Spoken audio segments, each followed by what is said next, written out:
Bismillahirrahmanirrahim. Assalamualaikum warahmatullahi wabarakatuh.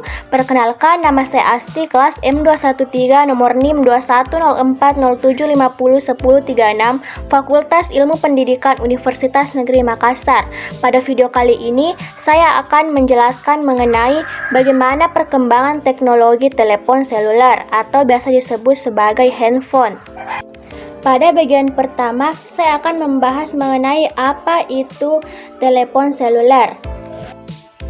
Telepon seluler atau ponsel atau disebut pula sebagai perangkat telekomunikasi elektronik yang mempunyai kemampuan dasar yang sama dengan telepon konvensional saluran tetap, namun dapat dibawa kemana-mana atau portable mobile dan tidak perlu disambungkan dengan jaringan telepon menggunakan kabel atau kabel wireless. Saat ini, Indonesia mempunyai dua jaringan telepon nikabel, yaitu sistem GSM atau Global System for Mobile Telecommunication dan sistem CDMA, Code Division Multiple Access. Badan yang mengatur telekomunikasi seluler Indonesia adalah Asosiasi Telekomunikasi Seluler Indonesia atau disebut sebagai ATSI. Bagian kedua, saya akan membahas mengenai bagaimana sejarah telepon seluler.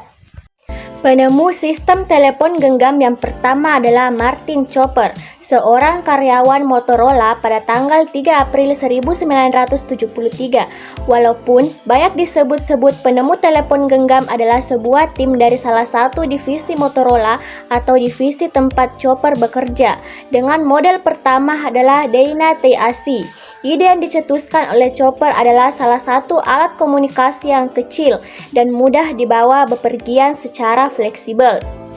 Chopper bersama dengan timnya menghadapi tantangan, yaitu bagaimana memasukkan semua material elektronik ke dalam alat yang berukuran sangat kecil tersebut untuk pertama kalinya. Namun, akhirnya sebuah telepon genggam pertama berhasil diselesaikan dengan total bobot sebesar 2 kg.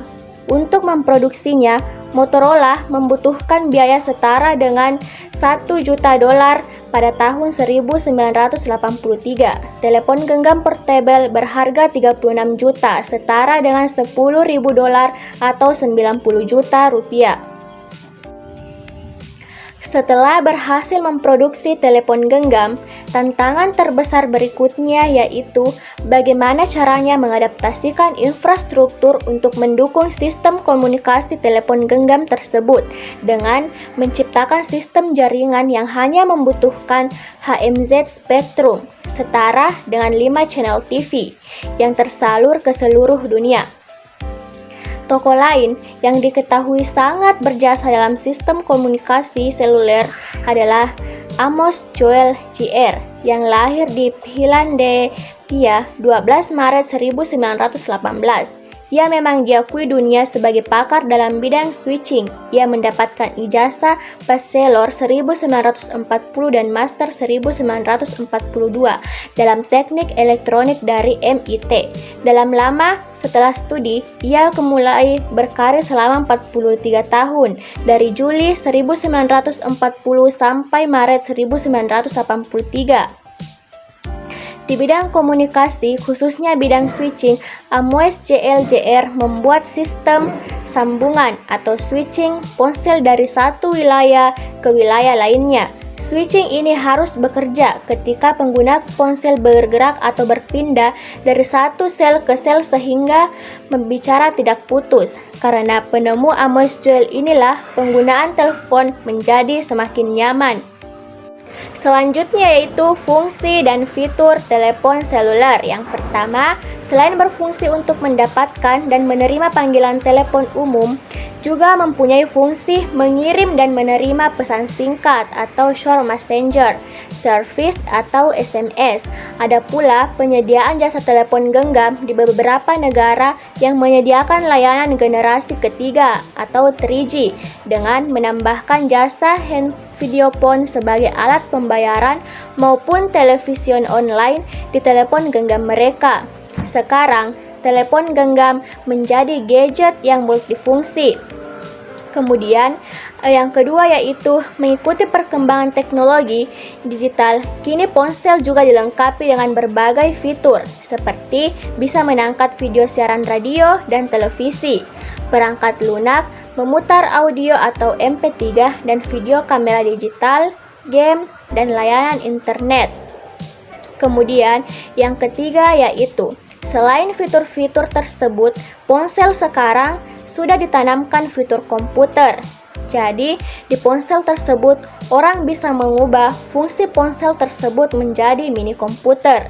Di dunia bisnis, fitur ini sangat membantu bagi para pebisnis untuk melakukan semua pekerjaan di satu tempat dan membuat pekerjaan tersebut diselesaikan dalam waktu yang singkat. Selanjutnya yaitu perkembangan telepon seluler.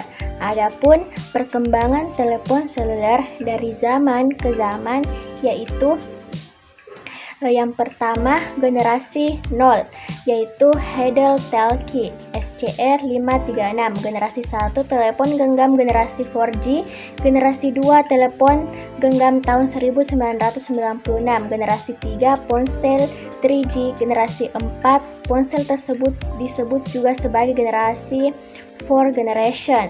Evaluasi telepon genggam yang dikelompokkan berdasarkan tahunnya. Tahun 1983 ponsel komersial pertama dirilis, 1969 bentuk ponsel mulai mengecil, 1993 smartphone pertama kali diperkenalkan, 1996 ponsel dilengkapi layar display, 1999 internet di ponsel, tahun 2000 telepon selamat tinggal telepon internal tahun 2006 Formosil di ponsel, 2001 ponsel kamera diperkenalkan, 2002 era BlackBerry dimulai, dan 2004 desain indah pada ponsel. Selanjutnya yaitu bagian ketiga, dampak positif dan negatif pada penggunaan telepon seluler. Adapun dampak positifnya yaitu memungkinkan seseorang untuk berkomunikasi dalam berbagai cara, termasuk panggilan suara, pesan teks, dan email.